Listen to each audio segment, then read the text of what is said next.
in the last section, we talked about dot plots and comparing them. Now we're going to compare box plots. You can compare them, honestly, almost the same way as you would a dot plot, looking at their shapes, their centers, and their spreads. There's a couple other little things that we'll look at as well. So let's start with the shapes. Now in group A and B, I have two box plots here that show the distribution of time spent shopping by two different groups, group A and group B.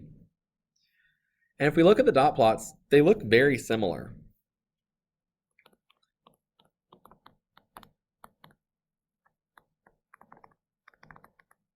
So in terms of shape, they have about the same shape. They look about the same. We may also talk about how the right whisker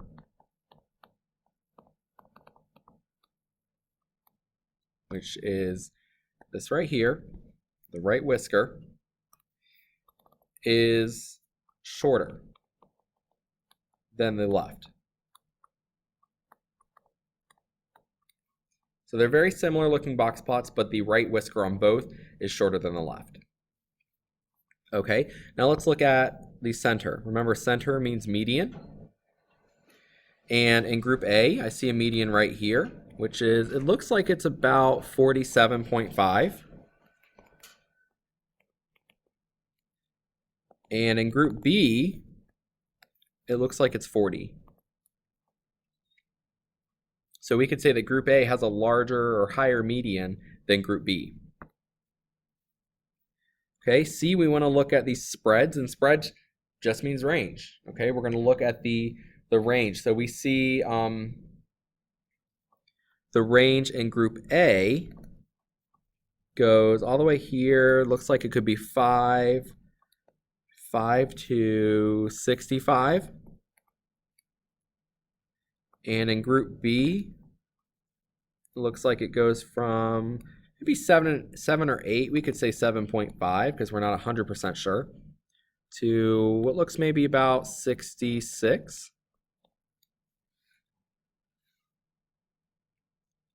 Okay, then we also want to compare the IQR. Remember, IQR means interquartile range. Interquartile range is the range between the first and the third quartile. So for group A, I'm going to look from here to here. Okay, so that's about 55 minus 30. So the interquartile range here is 25. And you could list it as 30 to 55 if you wanted to. You could just say 30 to 55. Remember, range you can also find by doing some subtraction. And in group B, it could maybe be 59 to probably 32. So if I subtract those, I get a 26 as my interquartile range. Or I could say 32 to 59.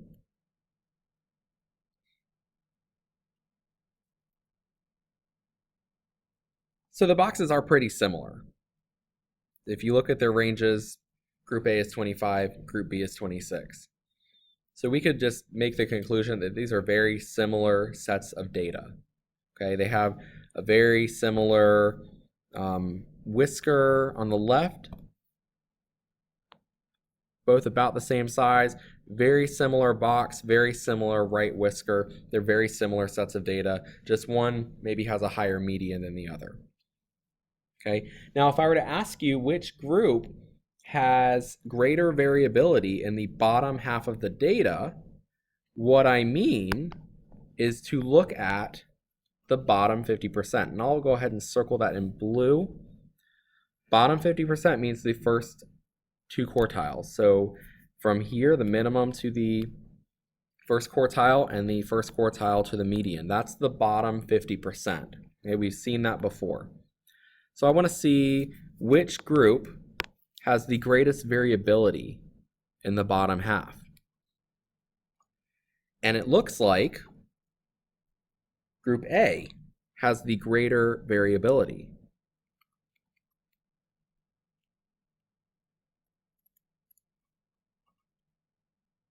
And I know that because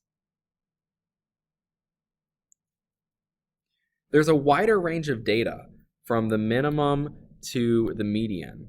We're going from 5 as your minimum to, looks like maybe 46, 47 as the, or 47.5 we already said was the median. There's a greater range of data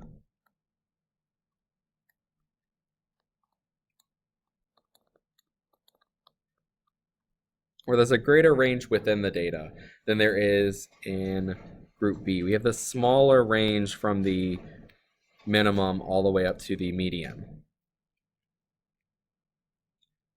Okay, so let's pause here, and I want you to try example 4 and see what you come up with for comparing their shapes, centers, spreads, and their interquartile range.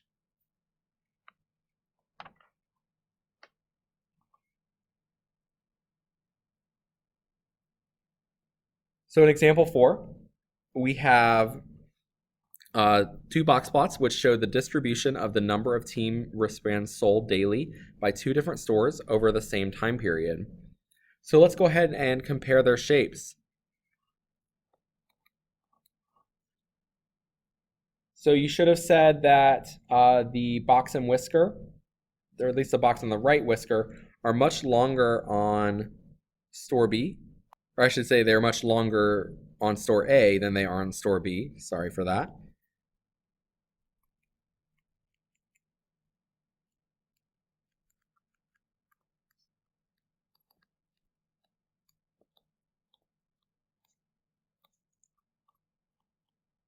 So the box on the right whisker is longer on store A. If I want to compare the centers, I could say in store A, the median is probably 43. And in store B, the median looks to be about 51. Now I want you to notice something here on store A. The bottom 50%, most of it is lower than the minimum on store B. What do you think that means? Well, it could mean that about 50% of store A's daily sales were less than the sales on store B's worst day. So let's make a note of that. 50% of store A's sales were less than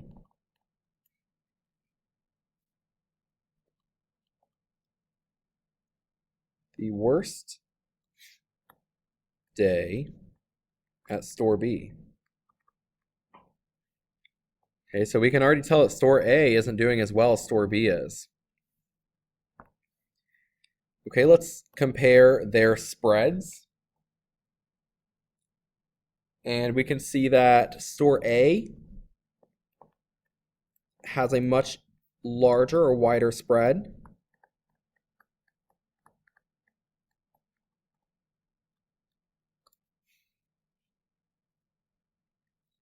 And finally, let's look at the interquartile ranges.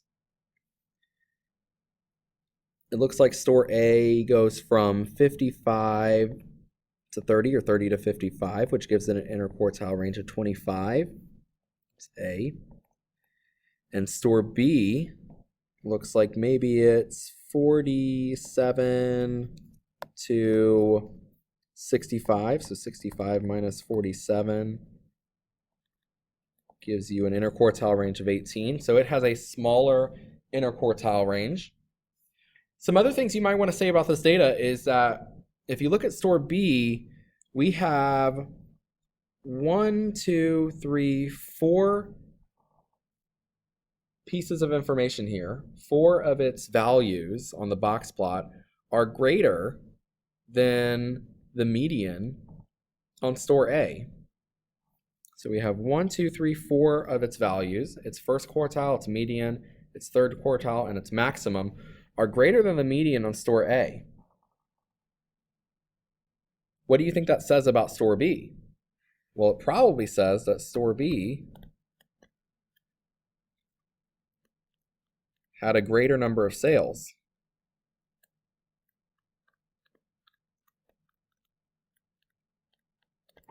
It probably also performed better than store A.